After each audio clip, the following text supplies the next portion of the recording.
Swinging over to Yakima County, Union Gap voters should also expect to see a school bond on the ballot this year. Let's take a look. The Union Gap School District is asking voters to consider passing its upcoming bond, the fourth time it's been run. The cost no more than $11,900,000. It would transform physical education and some of the safety features, making our school more secure and safe in our eyes. This bond, if passed, includes a new gymnasium, upgraded security to include entry point access controls, a kitchen expansion, expanded parking, and additional playground area and equipment. Let's start with those safety improvements.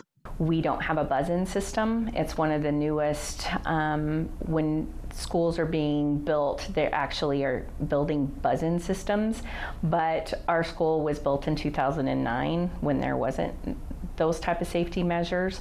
Then there's the additional gymnasium. Right now, during public events that use the current gym, people have access to the school facilities. Not only would a new gym expand physical education opportunities, but also improve safety with additional hallways for an external entrance. The blacktop next to the current gym is utilized by our older kids a lot for basketball and stuff. Because that space will be occupied by the new gym, if the bond passes, we'll relocate that hard play to a northeastern side of the property, which doesn't get utilized as much with in the grassy area. So we'll pave that and we'll add a covered section to that as well. One of the most pressing needs right now, freezer space, is only accessible by walking outside. We're going to expand out the storage of the kitchen and add additional freezer and cooler space.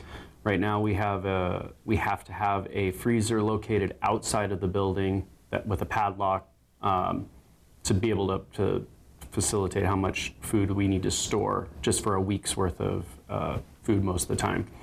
This is the fourth time the Union Gap School District has ran this bond. It's dropped in price for voters to $1.10 per $1,000 of assessed property value. The very first time we were the only proposition on the ballot, and our levy passed, but the bond did not. And then the second time and the third time we passed, it was only, we did not pass the bond only by about 30 votes. And one of the biggest issues with Yakima County is low voter turnout and having to require 60% plus one. If passed, construction would start next summer and be completed by the fall of 2027.